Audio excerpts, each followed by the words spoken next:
Ako si Madeline Bahala, graduate ko o College of Education sa USP. Aside na, nagkuan po ko sa MedSped bilang special education teacher sa USP po. Sa karon ang ako ang ginabuhat is nagkaroon ko gawin tutorial center kay mo man ako isa sa mga pangarap sa kong kinabuhi. Pero bago ako nagkaroon ng tutorial center, daghan pa ako mga experience sa ipangian sa life. Unang-una, kapag nag-graduate ko college, abin ako pag-graduate ako college, masiso ka na yung sa amin kinabuhi, magiging dako ka tayo, ako. Pero sa diha nakita na ko realidad na dili malibasihan na mag-graduate college, madato dahil ka na yun. So, ang akong gibuhat, naging teacher ko sa private school. Hindi na ako banggit doon, pero Davao Wisdom Academy. Isa sa pinaka-lindot na eskwelahan ko sa Davao. Aside sa Davao Wisdom Academy, nakikita na ako na ang teacher sa private school, gamayag school ito, wala realidad. So, nag-transfer ko for being public teacher. Ang public teacher ko as a substitute. Dako yun siya sweldo. Kumbaga, ikumpara sa sweldo nimo sa pag-teacher mo sa private school, kaduhaon dyan yung sweldo sa public school. Pero, sa diha nakita na ko realidad sa being substitute teacher, ang nahitabo, kutob lang ka sa substitute. So, kailangan pa dyan mo backer para ngayon mo kang public teacher sa legality of papers na. Sa diha nakita na ako sila ko substitute for 3 years, wala gyapon ko yung item. So, akong ibuhat karon nangita ko opportunity na maka-abroad ko. So, sa pag-abroad na ako, paabot ako sa laing nasod, mahimo kong teacher. Karon na kuan ko sa agency, nailad ko sa agency. So, paabot ako dito sa China, ang nakita ko sa mahimo ko DH, domestic helper. Sa domestic helper na ako, dahil ko sa naagian. Sa lang to, mukaon ko sa sunod sa CR. Hindi ko pahibalo sa amo na ako na nagkaog ko kay masuko man. Sa dihang ko dito, haman katrabaho ko dito, nakarealize ko for 6 months, isa tayo kinabuhi bilang OFW, kaya naman. As a single, syempre, single ko, gusto pa na ako ka ng makakatapog ka ng para sa kongitanan. Kung sabihang nag-stay ko for 6 months sa China, wala man ako nahatag, kaya naman. Ang agency at ang tanan sweldo na sa agency tanan. So, nag-ask ko sa list ko sa management na muli ko sa Pilipinas. Actually, parang hindi sila gusto na muli ko sa Pilipinas. Pero akong gibuhat, nangisog na dito ko. Nangisog dito ka na isulti dito mo sa ilaha kung dapat nga muli ka. O mag-reason dito ka sa ilaha kaya ang Chinese language, ang kailangan mo sa ilaha dito.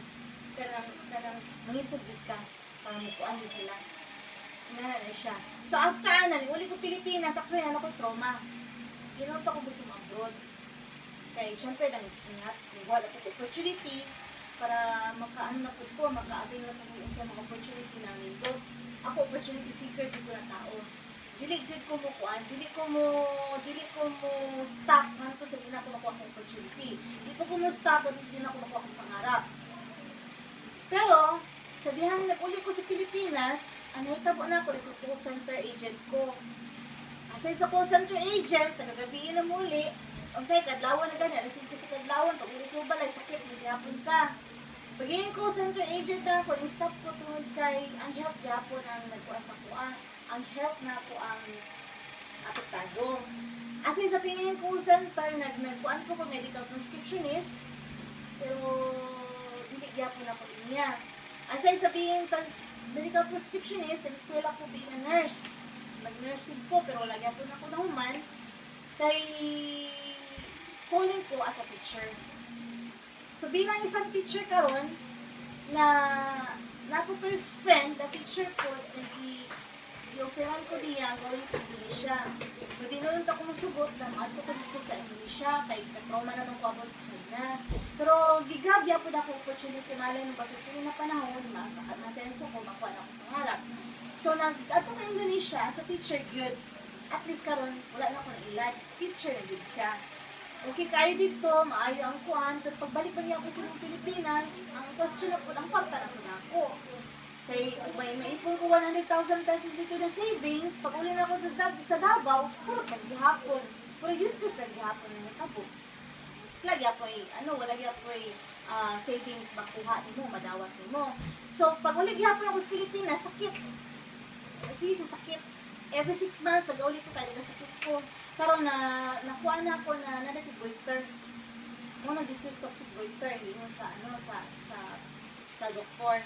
So, nag-stop ko sa Indonesia, kaya nagpa-treatment ko for my toxic goiter.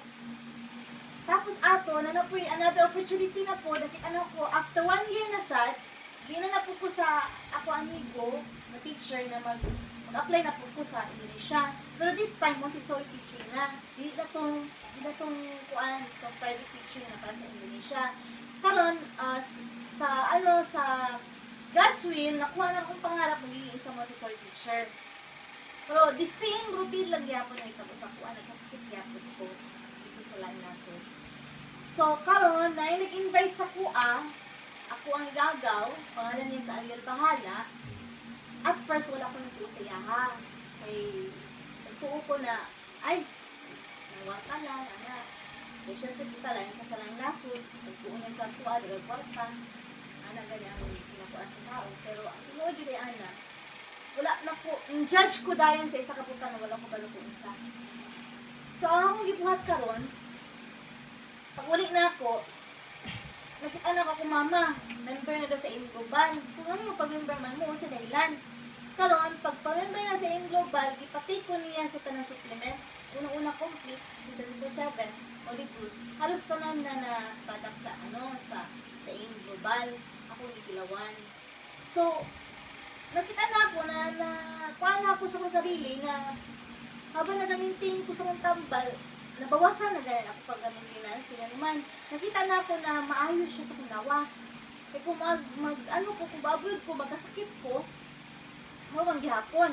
So, nakita na ako opportunity sa AIM Global. Ang reason dyan na ako, deep reason nga na nag-join ko dito sa Platadak. Kaya naman, mo yung nakatabang, nakapaayos ko dito sa toxicator. At the same time, nakita na ako na ang negosyo nindot, karon tungkol sa AIM Global na nag-attend ko trainings, nakapunta ko color box, the House of Learning, mo na siya akong color box. Kay ang AIM Global ng Gold, hindi lang muna siya sa kwarta-kwarta, kundi makita niyo sa trainings, makita niyo kung sa kahalaga dito ang AIM Global, ang sa ating sarili. Sa karon na nakakita sa kong video karon, medyo taas-taas siya, pero I hope na makita niyo ang realidad sa kinabuhi. Na dili lang posisyon nimo, dili lang pagiging OFW ang maging makapag-ascend sa kinabuhi. I-try niyo yung AIM Global. Malay mo, basta hindi di ay ang makahatag sa inyo og ascend sa kinabuhi. Wala mawala sa inyo, kung try lang niyo. So, join now, power.